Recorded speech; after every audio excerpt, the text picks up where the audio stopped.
Di sebuah kota kecil yang penuh dengan kenangan masa kecil, Andi bersiap-siap pergi ke reuni SMA yang sudah lama dinantikan. Hatinya berdebar, bukan hanya karena akan bertemu teman lama, tapi juga karena dia tahu banyak dari mereka yang dulu menganggapnya sebelah mata. Andi bukanlah pria yang hidup mewah. Dia naik motor tua yang sudah mulai berkarat, hasil tabungan dan kerja keras selama bertahun-tahun. Meski begitu, dia merasa bangga bisa datang ke reuni, membuktikan bahwa dia tetap bertahan dan berkembang. Sementara itu, di sudut lain kota, para teman lama Andi sudah mulai berkumpul. Mereka mengenakan pakaian rapi, mengendarai mobil mewah, dan saling membanggakan pencapaian mereka. Di antara mereka ada Rian, teman lama yang dulu sering mengejek Andi karena penampilannya yang sederhana. Andi tiba dengan motornya, langsung menjadi pusat perhatian. Tatapan sinis dan bisik-bisik mulai terdengar. Beberapa teman bahkan tersenyum sinis dan menyindir di belakangnya. Namun Andi hanya tersenyum tipis, berusaha menenangkan hatinya. Reuni malam itu bukan hanya tentang nostalgia, tapi juga panggung awal sebuah cerita besar yang akan mengubah segalanya. Andi memasuki aula tempat reuni digelar. Suasana ramai dengan canda tawa dan sapaan hangat, tapi ada satu hal yang terasa berbeda baginya. Pandangan teman-teman lama yang penuh penilaian. Rian dan kelompoknya langsung menghampiri Andi. Naik motor ke sini? Masih segitu aja ya, Andi? Sindir Rian dengan nada mengejek. Beberapa teman lain tertawa kecil, memperkuat hinaan itu. Andi menunduk sejenak, tapi tidak membalas. Dia tahu mereka belum tahu siapa dia sebenarnya sekarang. Hanya saja, rasa sakit hati itu sulit disembunyikan sepenuhnya. Di tengah keramaian, Andi bertemu dengan Maya, teman masa kecil yang dulu selalu mendukungnya. Maya tersenyum hangat dan menyemangati. Jangan pedulikan mereka, Andi. Aku tahu kamu bisa lebih dari ini. Perlahan, Andi mulai membuka diri, mengobrol dengan beberapa teman yang lebih ramah. Namun bayang-bayang hinaan masih membekas, memicu tekadnya untuk membuktikan sesuatu yang besar. Malam itu, reuni bukan hanya soal kenangan, tapi juga titik awal perjuangan baru bagi Andi. Beberapa hari setelah reuni, hinaan dan cemoohan tentang Andi yang naik motor menjadi bahan pembicaraan di desa. Rian dan teman-temannya terus meledek, bahkan menyebarkan gosip bahwa Andi tidak pernah sukses dan hanya hidup pas-pasan. Namun, sebenarnya Andi tidak tinggal diam. Sejak reuni, ia mulai menghubungi kenalan-kenalan bisnis yang dulu pernah ditemuinya saat bekerja di kota besar. Dengan tekad bulat, Andi berencana mengubah nasibnya. Sementara itu, Rian dan gengnya semakin sombong, bahkan merencanakan pesta kecil di hotel mewah milik keluarga mereka, merasa yakin bahwa mereka adalah yang paling sukses di desa. Namun, tanpa mereka sadari, langkah Andi mulai membuahkan hasil. Sebuah kontrak bisnis besar datang menghampiri, yang berpotensi mengubah hidupnya secara drastis. Konflik mulai menguat, dan Andi tahu ini saatnya untuk berjuang membuktikan siapa dia sebenarnya. Kontrak bisnis yang diterima Andi bukan sembarangan. Sebuah perusahaan teknologi besar mengajaknya untuk menjadi mitra dalam proyek pengembangan aplikasi revolusioner yang akan merambah pasar internasional. Tawaran itu membuat Andi semakin percaya diri. Di sisi lain, Rian dan teman-temannya masih terus mengejek, tidak menyadari bahwa Andi tengah membangun kekayaan dan jaringan yang jauh lebih besar dari mereka. Mereka malah sibuk mempersiapkan pesta ulang tahun salah satu dari mereka di hotel keluarga. Andi yang kini mulai merasakan perubahan, tetap tenang dan fokus. Ia tak membalas hinaan, tapi dalam hati sudah menyiapkan kejutan besar. Sementara itu, Maya terus mendukung Andi, menjadi teman sekaligus motivator yang membuat Andi makin kuat menghadapi masa lalu dan rasa malu. Ketika semua orang tertawa di pesta mewah itu, Andi sedang mempersiapkan langkah yang akan mengguncang mereka semua. Sebuah perjalanan baru sedang dimulai, menuju puncak kesuksesan yang tak pernah mereka duga. Kesuksesan Andi mulai terlihat dari proyek bisnis yang terus berkembang pesat. Namun, perjalanan menuju puncak tidak mudah. Ia harus menghadapi tekanan dari investor, persaingan ketat, dan bahkan keraguan dari beberapa orang terdekatnya.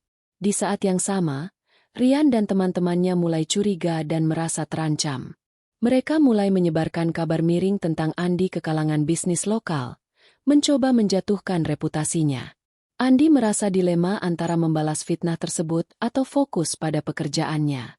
Maya menjadi penyeimbang yang mengingatkan Andi untuk tetap menjaga integritas dan mempercayai proses.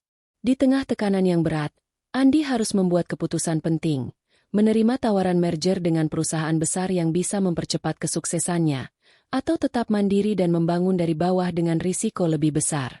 Pilihan ini akan menentukan arah hidupnya dan masa depan perjuangannya melawan masa lalu yang penuh hinaan. Andi memutuskan untuk mengambil risiko dengan menolak merger dan memilih untuk membangun bisnisnya sendiri. Keputusan itu membuat tekanan semakin berat.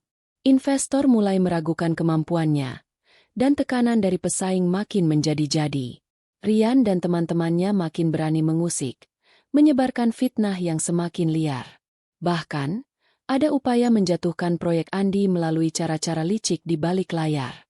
Andi merasa lelah dan hampir menyerah, tapi dukungan Maya dan keyakinan akan mimpi besarnya menjadi kekuatan yang menyala di dalam dirinya. Ia memutuskan untuk bekerja lebih keras, memperbaiki setiap kekurangan, dan membuktikan bahwa kesuksesan tidak datang dari jalan pintas.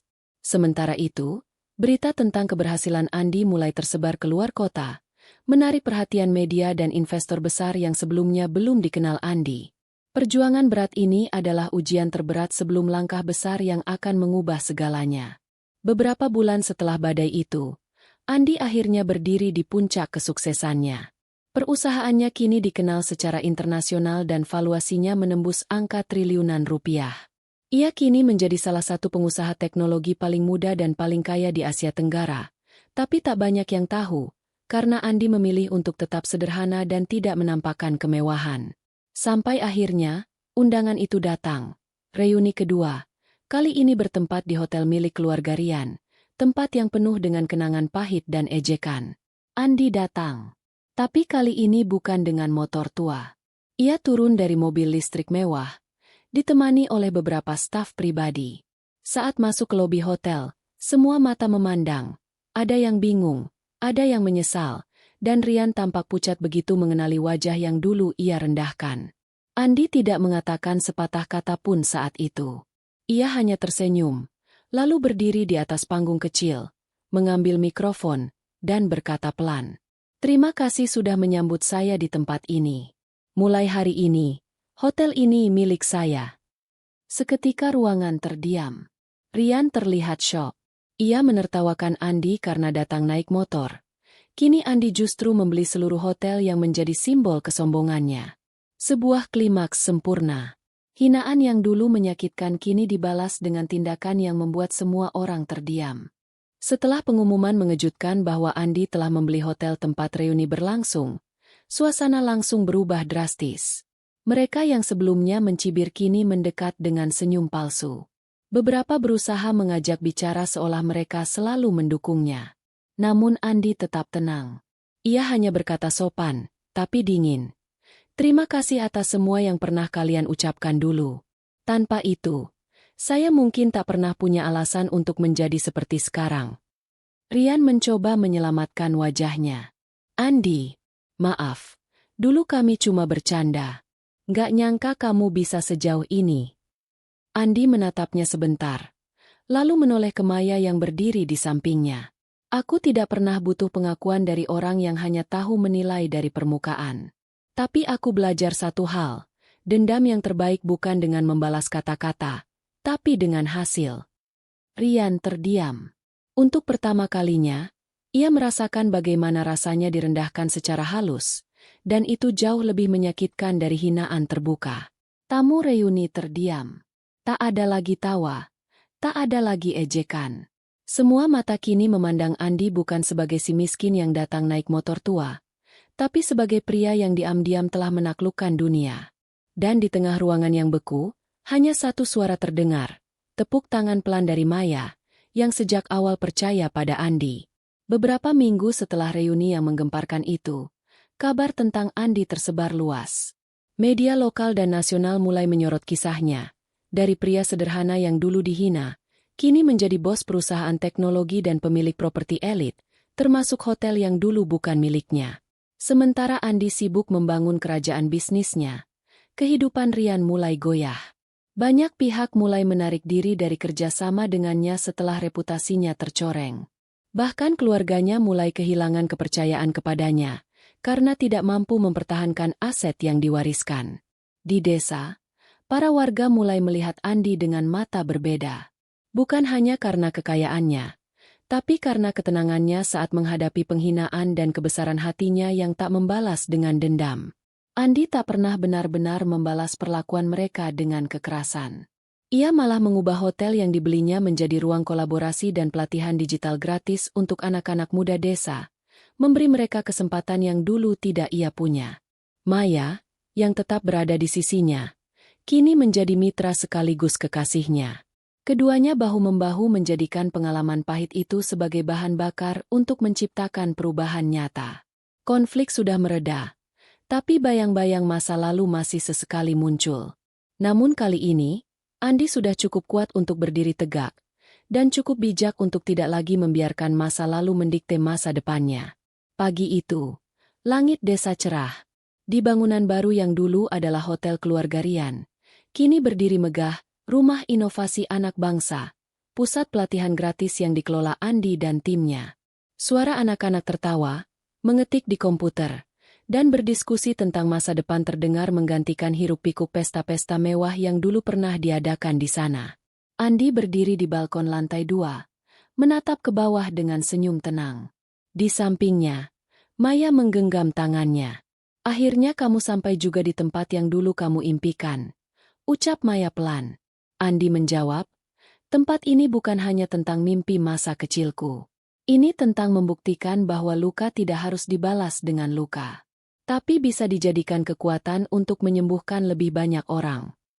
Rian, yang kini tinggal di desa dalam kesederhanaan, datang diam-diam ke peresmian pusat pelatihan itu. Ia hanya berdiri di luar pagar, menyaksikan dari kejauhan, penuh penyesalan. Tak ada yang tahu ia datang, kecuali Andi, yang hanya tersenyum tipis saat melihatnya, lalu kembali fokus pada anak-anak yang sedang menanti sesi kelas.